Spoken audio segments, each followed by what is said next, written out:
थांनाय BTC सरकारनि दैदेनगिरि बिथांमोना बोसोराव 10 कौटि रां आसामनि SOPT-निफ्राय दैजिं फेस्टिभेलनि थाखाय मोनबोबाय थायोमोन।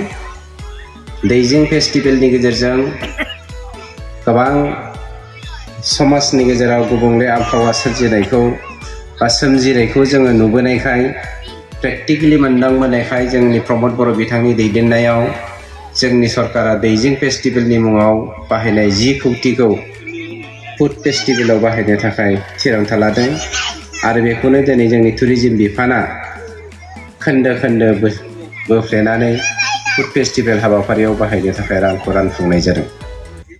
3/7/2016 आव बे खन्थाइखौ सुजुदोंमोन।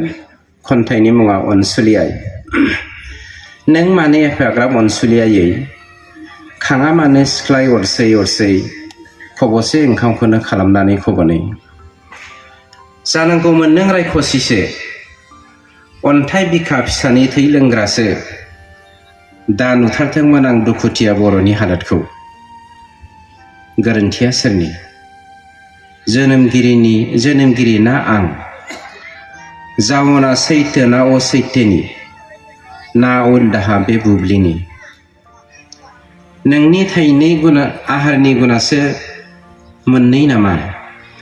बिनिखायनो जोनोम जाबाय हथ'सिराफोर सुमेरु खुमेरु इनाय अनागार आरो मुगैलायनायनिल' गुरु। नङा नङा दा उनदाहा जाना मा जाबावनो? खानाय बोसाब बोसाब गाबना मा मोननो? बिसोरथ' आहार नागारनाय मिफोर बादिसो।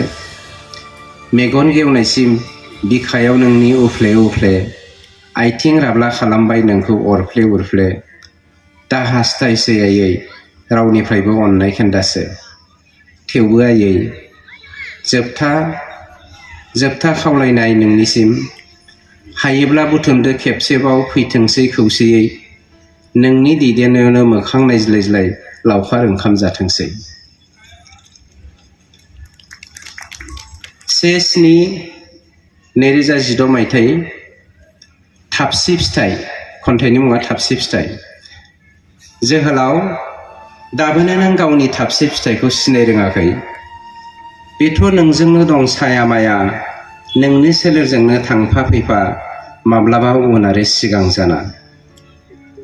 जुदियोब्लाबो गोमोरलाङो हानि मोदोम मोनसे समाव अमर जानानै थानाङो बे मुलुग बिखायाव। फिरि फिरि बाग्लायलांगोन बुब्लि गावनि बिथिङाव थेवबो थालांगोन लिरजाना बे जारिमिन बिखायाव।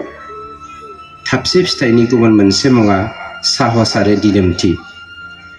नोंथ' सासे बिगोमा बे मोननैनि दं नोंनाव आजै आजौनि थै बाहायथारनांगौल' बेखौ खाबु नायै नायै मानोना बे जामरोङा जिरोङा आरो माब्लाबाबो जानगारा। दे जोहोलाव फोजादो उन्दुस्रिना थानाय नोंनि थाबसि फिथाइ स्लद बख'ना ज्राब गारहरदो खसाब नोंनि जिफ्लेनाय। दा बुंथारसै अननानै बे अगंनि गेलेरनाय गासिबो सोनारो थाबसि फिथाइयावनो हारिनि थैनाय थांनाय। Thank you. गेवलां organic integrated farming and research centre private limited. बेयाव रासायनारि हासार बाहायालासे मिथिंगायारि हासारल' बाहायनानै मैगं थाइगंफोर दिहुननाय जायो। जेरै आलु, लाव, फान्थाव, जोगोनार, कफि, सबायबिमा, थाइबें आरो गोथां मैगं, लाइ, लाफा, मुला, दुन्दिया बायदि गासै बोथोरनि अर्गेनिक मैगं थाइगंखौ मोननो हायो। बे अर्गेनिक मैगं थाइगंखौ क'क्राझार नोगोरनि सुबुंफोरा खुदमथलायाव थानाय गलापी टेन्ट हाउसनि साखाथिनिफ्राय मोननो हागोन। नोंथांमोना बिगोमाजों फोनांजाब लानो थाखाय 8638399746 जानबुं नाम्बाराव कल खालामनो हागोन।